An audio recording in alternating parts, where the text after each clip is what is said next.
Hello everyone, today I'm Adveen Kaur of Class Plus 2B is going to explain you the chapter An Elementary School of Book Flamingo of English by Stephen Splendor, and today we will discuss its poetic devices. Now it's very important to understand what are poetic devices. Poetic devices are the tools used by the writers to create rhyme, tone, mood, feeling, and meaning. Some of the important ones to know are rhyme, repetition, alliteration, metaphor, symbolism, personification, imaginary, and irony. So, now let's discuss them one by one. Now, first one is alliteration. Alliteration is a repetition of a sound or letter at the beginning of multiple words in a series. Now, second is pun. A pun is a play on words using multiple meanings or similar sounds to make a joke. Now, third one is repetition.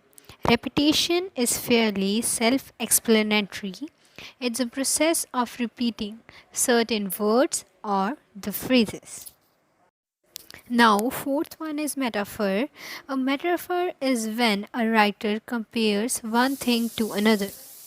An emotional roller coaster is a common example of metaphor, so common in fact that becomes clicky. Expressing multiple emotions in short period of time can feel a lot like riding a roller coaster, as you have a series of extreme high and lows. Now, next is definition of simile. Simile is an explicit comparison between two unlike things through the use of connecting words, usually like or as. Symbolism. Symbolism is the art of using an object or a word to represent an abstract idea.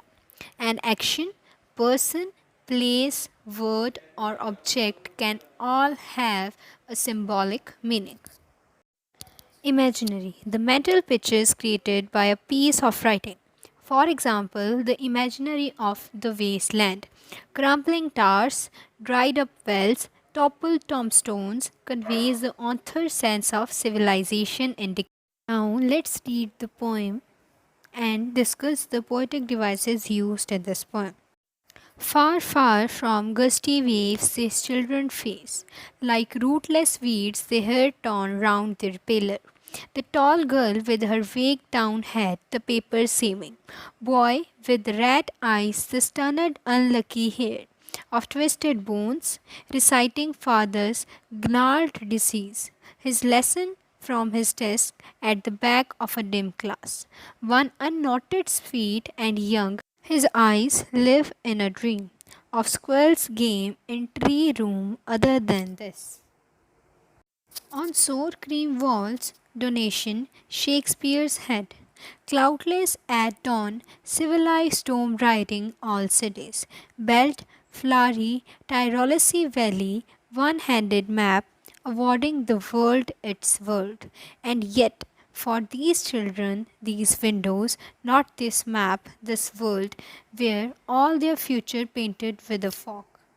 A narrow street sealed in with a lead sky, far, far from rivers, capes, and stars of woods. Surely, Shakespeare is fict, the map a bad example, with ships and sun and love tempting them, for lives that slowly turn in their cramped holes from fog to endless night.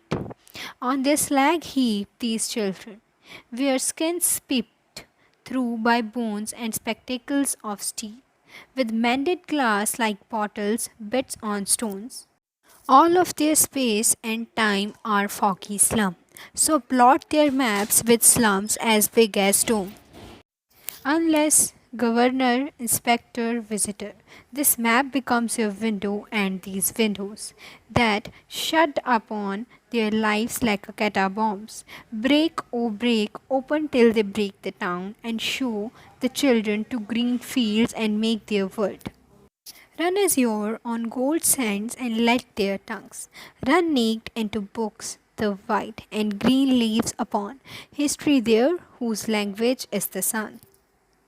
Now, metaphors in this poem are gusty waves. Privileged children are compared to gusty waves, energetic and forward moving. Second is sailed in with the lead sky. Third is stars of words. Now, simile is like bottle bits on stones. Their lives are as shattered as broken bits of scattered glass smashed on stones. Second is their windows that shut upon their lives like a catacombs. Imaginary is weighed down, burnt with the weight of poverty and hopelessness. Now, Pernice is reciting. The boy is reciting the lesson. B is sour cream. The neglected walls have turned a dirty yellow. C part is lead sky. Sky polluted with industrial fumes. Now, repetition is far, far from gusty waves, far, far from rivers. Break, oh, break, open till they break the town. Alliteration in this poem is surely Shakespeare from Fog, Bottle Bits, Lives Like. Thank you so much.